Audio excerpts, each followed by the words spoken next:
नमस्ते, welcome back to my channel. I hope आप अच्छे होंगे, अपना ख्याल अच्छे से रख रहे होंगे। तो मेरे एक सब्सक्राइबर ने ना मुझे लिखा था कि जॉइंट फैमिली सिस्टम पे एक वीडियो बनाओ।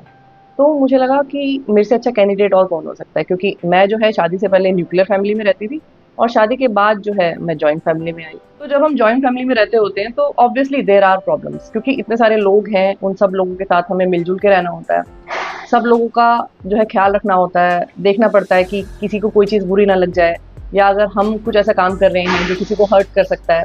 तो बहुत सारी चीज़ें देखनी पड़ती हैं when we are living in a joint family system. And mostly लोग जो जॉइंट फैमिली में रहते होते हैं, या फिर शादी के बाद की बात कर लो, तो दो तरीके ज़्यादातर यूज़ करते हैं सिचुएशन के साथ ना डील करने के लिए।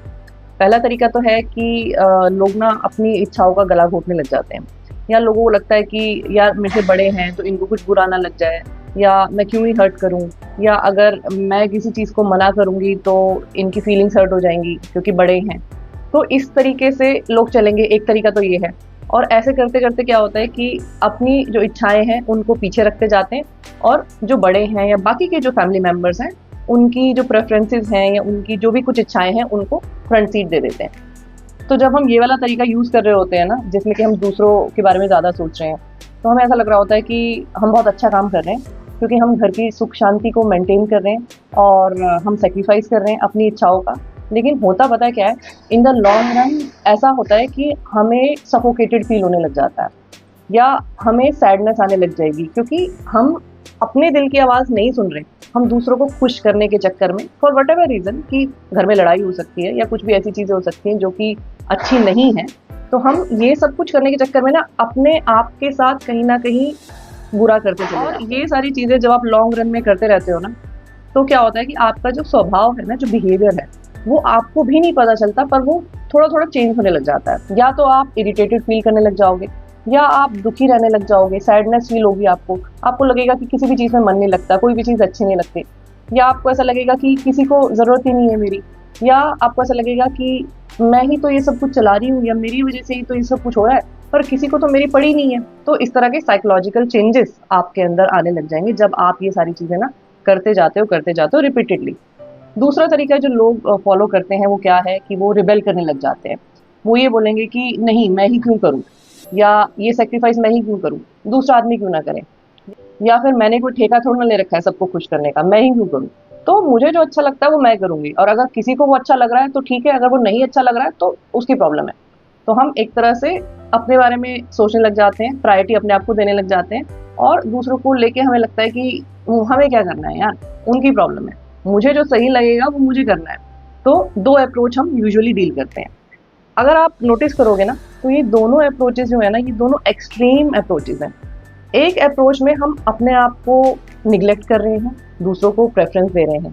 दूसरी जो अप्रोच है उसमें हम अपने आप को प्रेफरेंस दे रहे हैं लेकिन दूसरे लोगों को निगलेक्ट कर रहे हैं। और जब भी हम एक्सट्रीम वाली सिचुएशन में जाते हैं, तो आउटकम्स जो होते हैं ना वो अच्छे नहीं होते हैं, या तो हमारे लिए या दूसरे लोगों के लिए। अब इसमें एक मीडियोकर अप्रोच है जो कि हम फॉलो कर सकते हैं। और जैसे कि मैंने आपको पहले बोला कि शादी के बाद मैं जॉइंट फैमिली में आई, तो मैंने कौन सी अप्रोच चूज़ की। ज़्यादातर लोगों की तरह मैंने भी पहली वाली अप्रोच ही चूज़ की कि अपनी इच्छाओं का गला दबा दो, चुप रहो, जो दूसरों को अच्छा लगता है उसके हिसाब से ढल जाओ। क्यों घर में प्रॉब्लम क्रिएट करनी, अगर आपके चुप रहने से सारी चीज़ें शांत रह सकती हैं, सब कुछ अच्छा चल सकता है, तो व्हाई नॉट। तो ये वाली अप्रोच जो है मैंने फॉलो की। मैं आपको एक बात बताऊँ अपने पर्सनल एक्सपीरियंस से, जब आप खुद अपनी जो आवाज़ है ना अंदर की, वो सुनना बंद कर देते हो या उसको मारना शुरू कर देते हो, तो आप धीरे धीरे करके ना अपनी सैनिटी लूज करने लग जाते हो। मतलब कि आप खुद से डिस्कनेक्टेड फील करने लग जाते हो, और धीरे धीरे करके, जैसे कि मैंने पहले बोला था, वो सारी इमोशंस आपको फील होने लग जाएंगे नेगेटिव वाले। हर चीज़ को डील करने के लिए ना एक बैलेंस्ड अप्रोच ज़रूर होती है। बस हमें थोड़ा सा सोचना पड़ता है कि हम कहाँ गलत जा रहे हैं, और उसके हिसाब से ना चीज़ों को मॉडिफाई करना पड़ता है। ऑब्वियसली जिस बैलेंस अप्रोच की मैं बात करने वाली हूँ वो मैंने भी अपनी ज़िंदगी में बहुत लेट सीखी, जब तक बहुत साल बीत गए थे मेरे भी, बट स्टिल मैंने ये सोचा कि सही तरीका क्या हो सकता है, और बाद में ना मैंने उसको इम्प्लीमेंट करना भी शुरू कर दिया। तो कुछ एक चीज़ है जो आपको ना अपने माइंड में ना बिल्कुल डाल लेनी है। जैसे कि हमें सबसे बड़ी प्रॉब्लम क्या होती है लोगों के साथ, जिन भी फैमिली के लोगों के साथ हम रह रहे होते हैं जॉइंट फैमिली में, तो जितने भी लोगों के साथ हम एक जॉइंट फैमिली में रह रहे हैं, हमें सबसे पहले ना ये समझना चाहिए कि जिस भी टाइप का वो इंसान है, सपोज हमें ऐसा लगे कि ये इंसान ऐसा क्यों है, ये इंसान अपनी चीज़ें क्यों चलाता है, ये इसकी सोच प्रोग्रेसिव क्यों नहीं है, या ये कंजूस क्यों है। कुछ भी चीज़ हो सकती है, जिन भी लोगों के साथ आप रहते हो अलग अलग तरह के लोग हो सकते हैं। मुझे ऐसा लग रहा है कि इसके अंदर ये सारी चीज़ें क्यों हैं।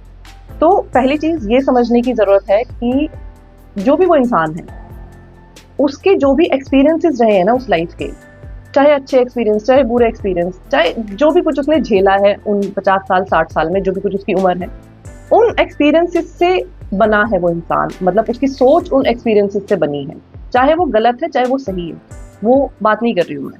लेकिन जब आप ये समझोगे ना कि हाँ इसके साथ कुछ ऐसा हुआ था तो इस वजह से इसकी सोच ऐसी है, या ऐसा कुछ कहीं ना कहीं फेस किया था इस वजह से इसकी सोच ऐसी है, तो एक तो किसी भी इंसान के एक्सपीरियंसेस रहे, एक उसका मेंटल मेकअप है कि वो खुद कैसे सोचता है। दोनों चीज़ों को मिला के वो इंसान की सोच बनती है, चाहे वो कैसी भी सोच है। बट पहली चीज़ है कि आपको एक्सेप्ट करना है कि हाँ ये इंसान ऐसा है, ये इंसान ऐसा ही रहेगा, इसको मुझे चेंज नहीं करना है, इसके बारे में मुझे नेगेटिव नहीं सोचना है। मुझे क्या सोचना है कि मुझे एक ऐसा वे आउट निकालना है कि मैं उन इंसानों से अच्छे से डील कर सकूं और एक हार्मोनियस सा जो एनवायरनमेंट है ना वो घर में बना के रख सकूं। तो मैं ना कुछ एक एग्जांपल लेती हूँ जिससे कि आपको समझ में आए कि मैं क्या कहने की कोशिश कर रही हूँ। फॉर एग्जाम्पल कि अगर आपके घर में जो बड़े हैं वो आपको बोल रहे हैं कि कल किसी रिश्तेदार के घर जाना है और आपको नहीं जाना है फॉर वट एवर रीज़न, या फिर आपने खाना बनाया और किसी ने बोला कि नहीं यार कितना बेकार खाना बनाया है, बिल्कुल अच्छा नहीं लगा। इस तरह की चीज़ें होती रहती हैं घरों में, जॉइंट फैमिली में। तो पहली चीज़ तो आपको जो दिमाग में रखनी है ना वो ये है कि मुझे कोई भी चीज़ अपने मन में नहीं रखनी है, मुझे वो चीज़ कहनी है। अब जब हम किसी भी चीज़ को कहते हैं तो उसको कहने के दो तरीके हैं, या तो हम गुस्से से कहें या हम प्यार से कहें। तो हमें प्यार वाला तरीका अपनाना है। तो पहली चीज़ क्या है कि हमें अपने मन की बात मन में नहीं रखनी है। हमें बुरी लग रही है, क्या होता है घंटों घंटों तक ना हम उसी चीज़ में लगे रहते हैं कि इसने मुझे ये कह दिया, उसने मुझे वो कह दिया, और हमारी मेंटल हेल्थ ना बहुत सफ़र करती है। तो दूसरी चीज़, जब हम अपने मन की बात उस इंसान को कहेंगे जिसके लिए भी हमें प्रॉब्लम है, तो हम प्यार से कहेंगे। तो जैसे मैंने खाने का एग्जांपल लिया था, तो अगर किसी ने ऐसा बोला कि बिल्कुल अच्छा खाना नहीं है, तो आप बोल सकते हो उस इंसान को कि देखो हमारे घर में ना मैं ऐसे ही खाना बनाती थी, लेकिन वहाँ पे सबको अच्छा लगता था। अगर आपको ये नहीं अच्छा लग रहा है तो आप मुझे बताओ कि इसमें क्या कमी है, मैं कल से जो है ना वो चेंजेस कर लूँगी। तो क्या फ़ायदा हुआ कि आपने अपने मन की बात कह दी, दूसरे को वो मैसेज चला गया कि आपको वो नहीं अच्छी लगी। तीसरी चीज़ आपने क्या की कि जो बॉल है ना वो उनके कोर्ट में डाल दी कि अब वो बताएँ कि वो क्या चेंजेस चाहते हैं। दूसरी एग्जांपल जैसे कि मैंने ली थी कि अगर किसी रिश्तेदार के घर जाना है, तो आप इसको कैसे डील कर सकते हो कि आप बोल सकते हो कि मन तो मेरा भी बहुत था जाने का, लेकिन क्या करूँ, मुझे कल ये सारे काम आ गए हैं, तो मैं कल नहीं जा पाऊँगी। हम नॉर्मली क्या करते हैं, या तो अपना मन मार के चले जाएँगे और या फिर हम ना गुस्से में मना कर देंगे कि नहीं मुझे नहीं जाना है, बहुत सारे काम है मुझे। ये चीज़ जैसे मैंने बोला कि इसको कैसे डील कर सकते हैं, ये जो तरीका है ना इसको फेकनेस नहीं बोलते हैं। इसको बोलते हैं कि हम दूसरे की रिस्पेक्ट भी कर रहे हैं और हम अपनी सैनिटी बचा के भी रख रहे हैं। मतलब हम अपने आप को भी तो हमें प्रोटेक्ट करना है ना, और बीइंग ह्यूमन बीइंग्स हमको सब लोगों के बीच में तो रहना पड़ेगा। और हम ऐसे तो नहीं कर सकते कि हम रिबेल करने लगे सबसे, हम सबसे लड़ने लगे, हम सबसे गुस्सा करने लगे और एक कोने में जाके बैठ जाएँ। ये तो कोई तरीका नहीं है। तो बड़े स्पेशली जो होते हैं ना उनको सिर्फ रिस्पेक्ट चाहिए होती है। जब आप ये लाइन बोल देते हो ना कि मन तो मेरा भी था ये करने का, या मैं भी चाहती हूँ कि मैं ऐसा करूँ, लेकिन अपना पार्ट, सेकंड वाला पार्ट, लेकिन अपने आप को बचा रहे हो, अपनी सैनिटी को बचा रहे हो, लेकिन सॉरी मैं नहीं कर पाऊंगी, whatever reason is there. तो इस तरीके से जब आप चीज़ों को डील करने लग जाओगे ना, तो आप अपने आप को भी बचा लोगे, आप दूसरे को भी जो उनका ड्यू इम्पोर्टेंस है वो दे पाओगे। और अगर मैं अपनी बात करूँ ना कि मुझे क्या पसंद है, न्यूक्लियर फैमिली या जॉइंट फैमिली, तो पर्सनली क्योंकि मुझे डील करना आ गया है चीज़ों के साथ, तो मुझे जॉइंट फैमिली पसंद है। और स्पेशली मैं ऐसा क्यों बोल रही हूँ, बच्चों के हिसाब से बोल रही हूँ। आजकल जो छोटे बच्चे हैं ना, ज़्यादातर लोग काम की वजह से दूसरे शहरों में चले जाते हैं और जो बच्चे हैं वो सिर्फ पेरेंट्स के साथ रहते हैं। उसकी वजह से पर्सनली मुझे ऐसा लगता है कि बच्चे बहुत सफ़र करते हैं। क्योंकि मान के चलो कि जैसे खाने की थाली होती है ना, उसमें हमारे पास सब्जी भी है, उसमें हमारे पास दाल भी है, उसमें हमारे पास रायता भी है, सैलेड भी है, चावल भी है, चपाती भी है, तो एक न्यूट्रिशनल मील बन जाती है वो। इसी तरीके से जब घर में 4-5 लोग होते हैं ना, मतलब दादा भी होते हैं, दादी भी होती है, बुआ भी है, चाचा भी है, तो बच्चे को ना एक वैरायटी मिलती है। बुआ से उसको किसी और तरह का प्यार मिलेगा, चाचा से उसको किसी और तरह की चीज़ें सीखने को मिलेंगी, दादा दादी पता ही है आपको कुछ ना कुछ अलग तरह की चीज़ें सिखाएंगे। तो एक जो मेंटल डेवलपमेंट होती है ना बच्चों की, तो वो ज़्यादा अच्छे से होती है और मुझे पर्सनली ऐसा फ़ील होता है कि बच्चे ना ज़्यादा खुश रहते हैं जब वो जॉइंट फैमिली में रहते हैं। तो अगर आप भी जॉइंट फैमिली में रहते हो ना, तो थोड़ा-सा एनालाइज़ करने की कोशिश करो कि अगर कुछ प्रॉब्लम आ रही है आपके रिश्तों के बीच में, कहाँ प्रॉब्लम आ रही है? कैसे उसको ठीक कर सकते हैं? दूसरों को चेंज करने की कोशिश मत करो, वो कभी चेंज नहीं होंगे। खुद को चेंज करने की कोशिश करो कि आप अपने बिहेवियर में क्या चेंजेस ला सकते हो जिसकी वजह से थोड़ी-सी जो पॉज़िटिविटी है ना, वो आ सके आप लोगों के बीच में। तो आज की वीडियो में बस इतना ही। आपको अगर वीडियो अच्छा लगा है तो लाइक और शेयर करना। चैनल पे अगर पहली बार आए हो तो सब्सक्राइब करना बिल्कुल मत भूलना। मैं आपसे फिर मिलूंगी एक नई वीडियो के साथ। तब तक अपना ध्यान रखिए। Lots of love to you. Take care. Bye bye.